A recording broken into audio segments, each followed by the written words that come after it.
Depending on the individual regulation for a given diesel engine application, the engine owner may have a number of ways to comply with this program, including replacing the engines with cleaner engines, retiring the engines from service, or retrofitting the engines. This module, Module 1.2, provides you, the fleet administrator, with a detailed process for selecting the proper retrofits for your engines.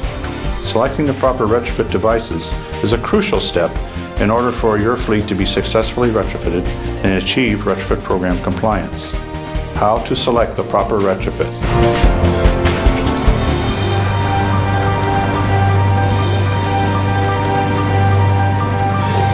After consulting the ARB's diesel activity page on the website, I now have a clear idea what regulations affect my diesel engines, as well as my overall responsibilities.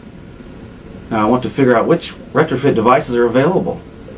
So how do I go about finding out which retrofits could be installed on my diesel engine? For most engine makes and models, there are several brands of diesel emission control strategies or retrofits to choose from that have been verified by the ARB.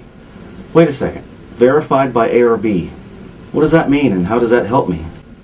Well, ARB has strict requirements for manufacturers to sell retrofits that control diesel exhaust in California. Before devices can be sold, they must be tested and be proven effective in reducing particulate matter. The devices must also be operated for 1,000 hours on test vehicles or engines to prove that they are durable. The testing and verification process takes many months to complete, and it culminates in the product verified to meet the level 1, 2, or 3 emission reduction levels. As a reminder, a level 1 device reduces particulate emissions by 25%. A level 2 reduces by 50%, and a level 3 is the most effective device with 85% or more reduction. ARB issues an executive order to the manufacturer that lists the conditions under which the particular device can be sold and installed on diesel engines in this state. ARB verification ensures your retrofit reduces particulate emissions and provides a product and installation warranty for up to 5 years, depending on the engine application. So how do I find out which ones will work on my diesel engines? There's a couple of ways to do that. You can either contact a private company that supplies and installs retrofits, and they can give you the choices they offer, or you can find them on your own computer. Tell me how to find them on the computer. Okay, before we do that, you will need some information ready in order to conduct this search. Each retrofit is only verified for specific engine makes and models, as well as specific operations in many cases. Before we start, you will need to have your engine's make, model, model year, and engine family name. Engine family name? Where do I get that? That's on the emission control label affixed to your engine by the engine manufacturer. Emission control labels are on the vast majority of engines, but very old engines may not have engine family names. This is particularly true for off-road engines. However, the ARB website provides guidance on how to find engine family names for off-road engines on its website. Now, before we go any further, I want to reiterate that any engine you choose to retrofit must be first in excellent operating condition, tuned up, and meeting manufacturer specifications. For example, you should not attempt to install retrofit on an engine that is consuming lube oil excessively or emitting high amounts of smoke. Therefore, if you have an engine that should be rebuilt or undergo emissions-related maintenance in the near future, you must fix it before you can retrofit. So it would be useful to have the maintenance reports for your engines handy to determine which engines need repairing. If I have a retrofit installed on an engine needing this kind of maintenance, the device may soon plug up and be inoperable, right? You're absolutely right. Also, the retrofit is not allowed to be installed on the engine unless it meets the engine manufacturer's operating conditions. If your engine goes out of specifications, it will result in a badly plugged up filter that may ultimately cause your engine to not operate. Just keep in mind that your engines must be well maintained always.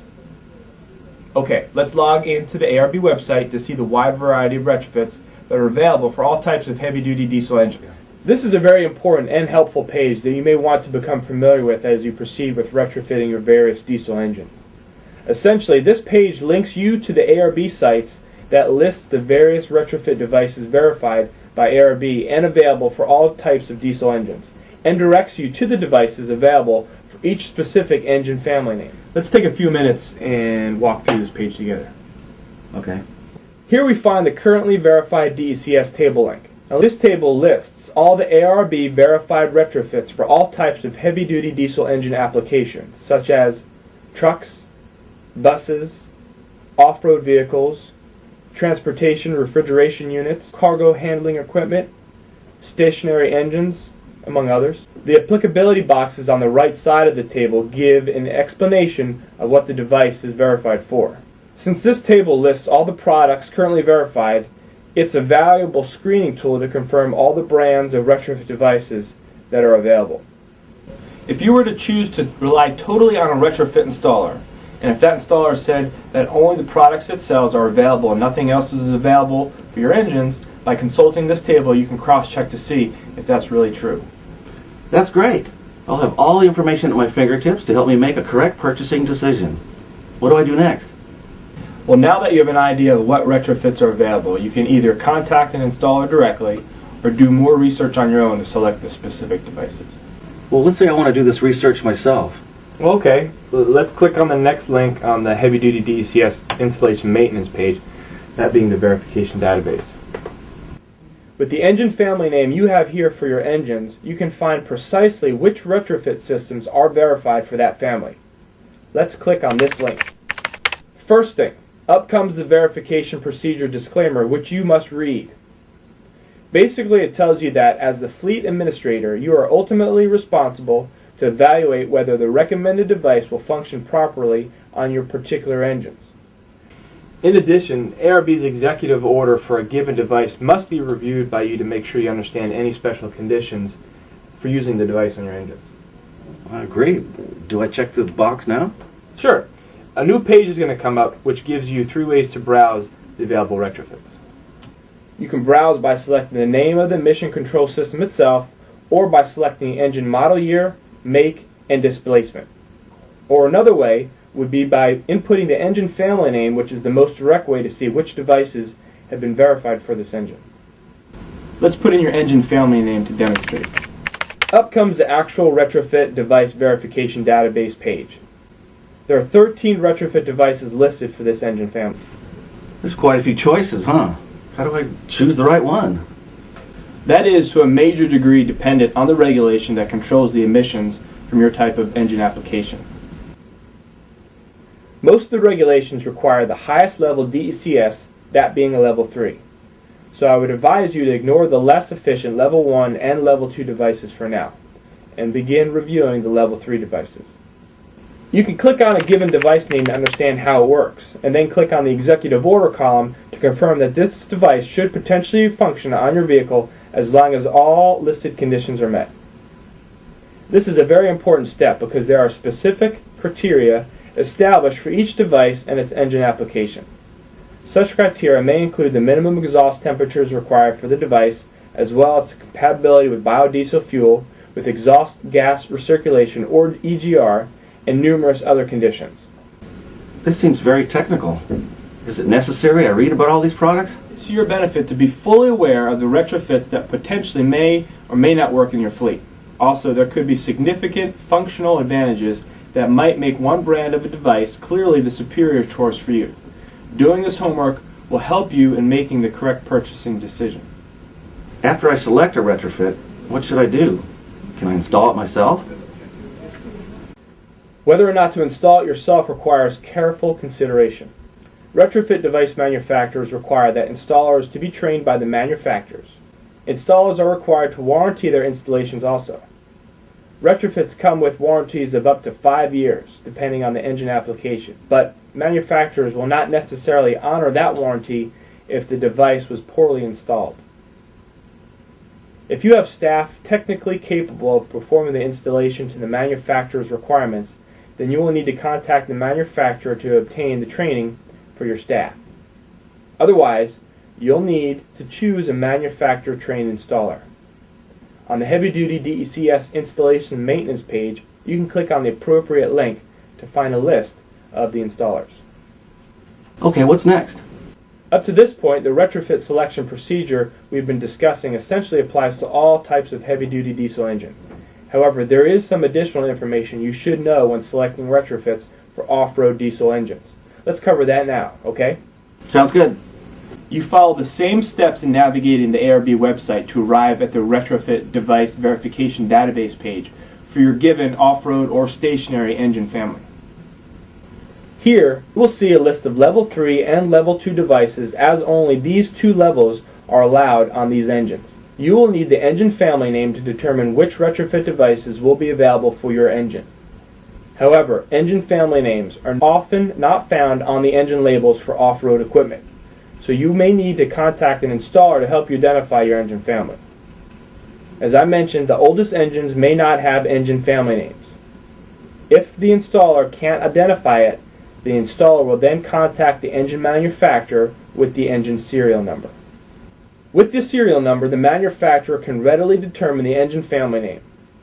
By the way, this is the same process to follow if any type of engine does not have a label. Typically, this is a straightforward process, and it should only take a few days to hear back from the manufacturer.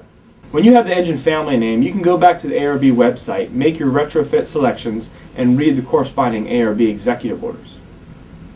As for on-road engines, the retrofits you choose for your off-road or stationary engines must comply with the criteria specified in the executive orders, such as the vehicle must meet the minimum exhaust temperature requirement, use carb diesel fuel,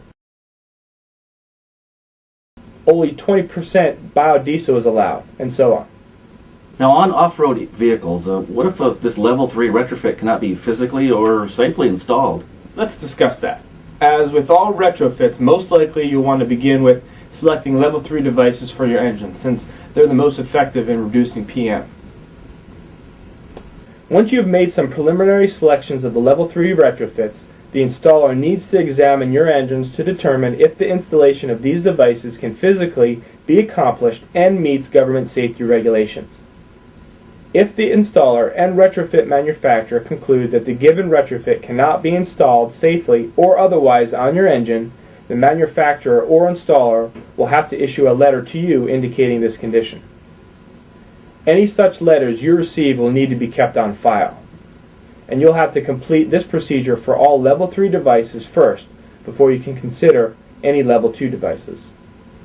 However, I recommend checking your regulatory requirements for your given engine application on whether approval is required by ARB staff before you can use lower level devices. In any case, it's very likely that you will find a retrofit that is compatible with your engines and can be safely installed. What if I don't agree with the installer and I think the installation does not meet safety standards? Go to the ARB homepage and click on the Diesel Activity page. Go to the regulation which covers your given engine application. Here you'll find the list of staff persons in ARB who can help mediate any installation or safety issue. Contact the appropriate person, and it's likely that any issues can be cleared up quickly and informally.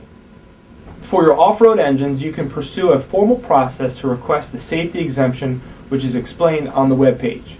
You have to prepare documentation and cite which OSHA or MSHA regulations would be violated. You may also have to provide any published reports and other findings to support your claim of potentially unsafe installation. This material would be submitted to the ARB Executive Office for a ruling. My advice would be to try to first resolve the issue informally with an ARB staff to save some time. You know, that really makes sense, and it really does help to have an ARB person to contact. Well, we believe so too. Once you've selected a retrofit that can be installed on your engine, the next step would be data logging. This is needed to determine the average engine exhaust temperature that's required for some retrofit devices to function properly. Later on, I'll describe that process.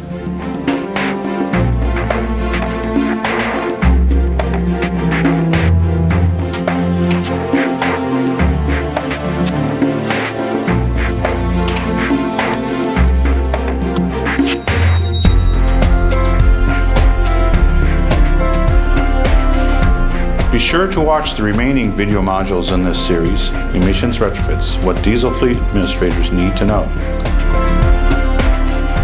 For more information, or if you have any questions, please consult these sources of information provided by the Air Resources Board.